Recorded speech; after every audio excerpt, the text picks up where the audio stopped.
குரு ஜீவகாரகன், குரு தனகாரகன். இந்த உலகம் எல்லாம் உயிர்ப்பு தன்மையோட இன்னமும் இயங்கி கொண்டிருக்கிறது என்றால் அது குரு பகவான் தன்மைதான்.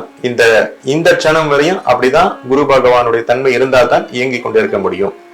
இன்னைக்கு எத்தனையோ பேர் என்னுடைய வாழ்க்கையில பாதகங்களாகவே நடக்குது, எனக்கு அசுப விஷயங்களாகவே நடக்குது, எடுத்த செயல்கள்ல வெற்றி அடைய முடியல, எண்ணிய காரியத்தை முடிக்க முடியவில்லை. பொதுவாக நம்முடைய பெரியவர்கள் சொல்வார்கள், 12 ஆண்டுகள் வாழ்ந்தாரும் இல்லை, 12 ஆண்டுகள் விழுந்தாரும் இல்லை. 30 ஆண்டுகள் சொன்னாலும் 12 ஆண்டுகளை நம்ம சூட்சமமா குறிப்பா சொல்லுவாங்க. இந்த 12 ஆண்டுகள், ஒரு ஆண்டுக்கு ஒரு முறை குரு பயிற்சி அடைவார். ஒரு ராசியில இன்னைக்கு மிதுன ராசிக்கு குரு வராருன்னு வச்சுங்க, இதே மாதிரி 12 வருஷம் கழிச்சுதான் அந்த மிதுனத்துக்கு வருவார். எனவே சமூகத்திலையும் சமுதாயத்திலையும் ஒரு ஒரு ஒரு ஊழ்வினையை கலைத்து ஒரு வல்லமையை ஏற்படுத்தக்கூடிய மிகப்பெரிய ஒரு மாற்றங்களை செய்பவர் குரு பகவான். இப்பொழுது கோயில்கள் எல்லாம், சில கோயில்கள்ல பூஜை இல்லாம இருக்கு, சில கோயில்கள்ல சில தவிர்க்க முடியாத பிரச்சனைகளை பட்டு பூஜைகள் எல்லாம் இல்லாம கூட சில கோயில்கள் இருக்கிறது. காரணம், குரு ஒரு சுபமான தன்மையில வரல. இப்ப மிதுன ராசிக்கு வரும்பொழுது எல்லா கோயில்களும் மேன்மை அடையும், ஆன்மீக விஷயங்கள் எல்லாம் மேன்மை அடையும். அதே மாதிரி ஆன்மீக அன்பர்களுக்கு எப்போதும் ஒரு வல்லமை, குரு எப்போதுமே சப்போர்ட் தான். குருவை பிடிச்சா விதியை வெல்லலாம். எல்லா ஆதித்யாதி நவகிரகங்கள் 9 தன்மை இருந்தாலும் குரு பார்த்தால் கோடி நன்மை. ஒரு தோஷத்தை விளக்குவது குருவினுடைய பார்வை மட்டும்தான். அவர் அங்க வரணும்னு அவசியம் இல்லை, குரு இருந்த இடத்துக்கு அவ்வளவு சிறப்பு இல்லை, ஆனா குரு பார்த்தால் கோடி நன்மை அப்படின்ட்டு நம்முடைய வேதங்கள் சொல்லுகிறது. ஆண்டுக்கு ஒரு முறை குரு பயிற்சி அடைவது சமுதாயத்தினுடைய ஒரு மாற்றத்தை ஏற்படுத்தும். பழையன கழிதல், புதியன புகுதல், காலம் துழிய சக்கரம் சுழன்று கொண்டே இருக்கிறது. இப்பெல்லாம் பாத்தீங்கன்னா பழைய விஷயங்கள் எல்லாம் ஒரு மேன்மைக்கு வந்து கொண்டிருக்கிறது. புராதனமான கலைகள் எல்லாம் இப்பொழுது குழந்தைகள் அதை படிக்கும் ஆர்வம் கொண்டு படித்து வருகிறார்கள். அது மேன்மை அடையும், மேன்மை அடைந்து கொண்டுதான் வருகிறது. குரு தான் இதற்கு காரணம். எனவே குரு என்றால், திரும்ப திரும்ப சொல்றேன், குரு என்றால் குழந்தை. குழந்தைகளுக்கு நாம் அன்பை கொடுக்க வேண்டும். அன்பை கொடுத்தால் இந்த உலகங்கள் மிகப்பெரிய ஒரு புரட்சியை ஏற்படுத்தி காமிக்கலாம்னு நிறைய அறிஞர்கள் சொல்றாங்க. இளைஞர்களை உருவாக்கும் சமுதாயம். எனவே இளைஞர்களுக்கும் குரு தான். இந்த சமுதாயத்தை மாற்றி அமைப்பதற்கு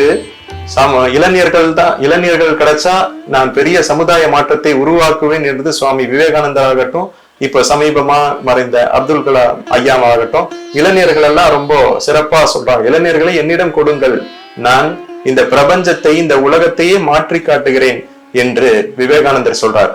அந்த குரு மட்டும்தான், வேற எந்த கிரகங்களுக்கும் இல்லாத தன்மை குருவுக்கு மட்டும்தான் உண்டு. எனவேதான் குருவுடைய தசா புத்தி 16 ஆண்டுகள். இப்போ சனியும் குருவுக்கும் மட்டும்தான் பயிற்சிகள் கொண்டாடுகிறார்கள்.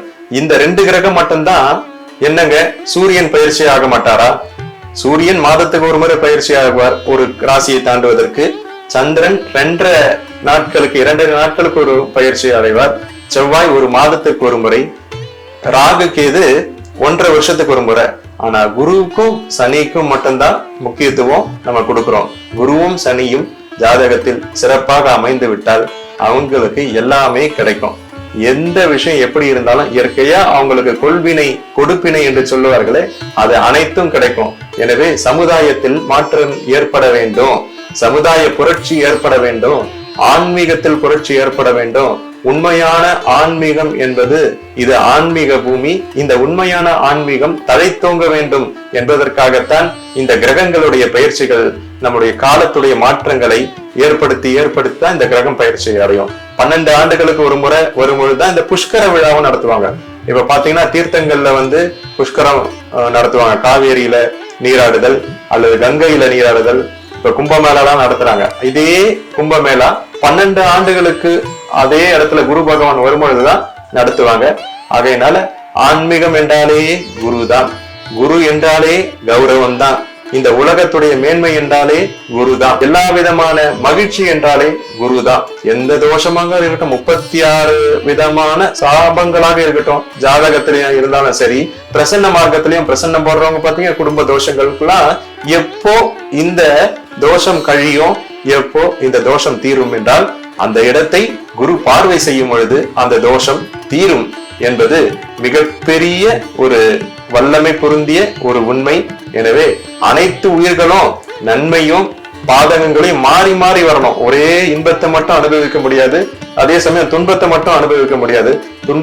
துன்பத்துல தோன்றி இருப்பவர்களுக்கு தோல் கொண்டு தட்டி எழுப்பக்கூடிய வல்லமை குருவுக்கு உண்டு.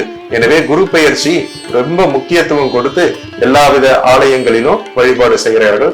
தாங்களும் குரு உங்களுக்கு வாழ்க்கையுடைய மேன்மைக்கு கற்றுத்தந்த எந்த விஷயமாக இருந்தாலும் சரி, அனுபவ குருவாக இருந்தாலும் சரி, ஆச்சாரிய குருவாக இருந்தாலும் சரி, அவர்களுடைய ஆசீர்வாதத்தை அன்றைய நாளில் பெறும் பொழுது, குறிப்பாக இனிப்பு, குரு இனிப்புக்கு சொந்தம். அதுவும் லட்டை காரகத்துவமா சொல்றாங்க.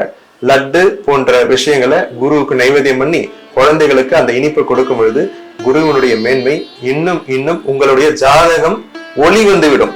இருண்ட ஜாதகம் எல்லாம் ஒளி வந்து விட்டால் நாம் எடுக்கின்ற செயல்கள் எல்லாம் சித்தியாகும். இதுதான் எல்லா விதமான மதங்களும் சொல்லக்கூடிய விஷயங்கள் தான். எனவே இருண்ட காலத்தை வென்று ஒளிமயமான எதிர்காலத்தை எல்லோரும் பெற வேண்டும் என்பதுதான் இந்த குரு பெயர்ச்சி கூறும் உன்னத முறை.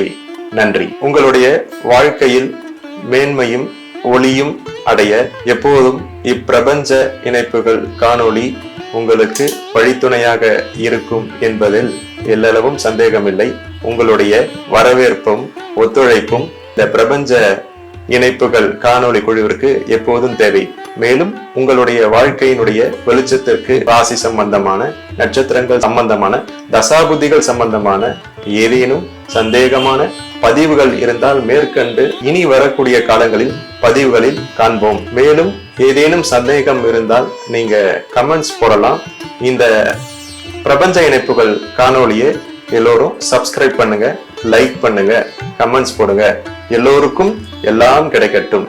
நன்றி.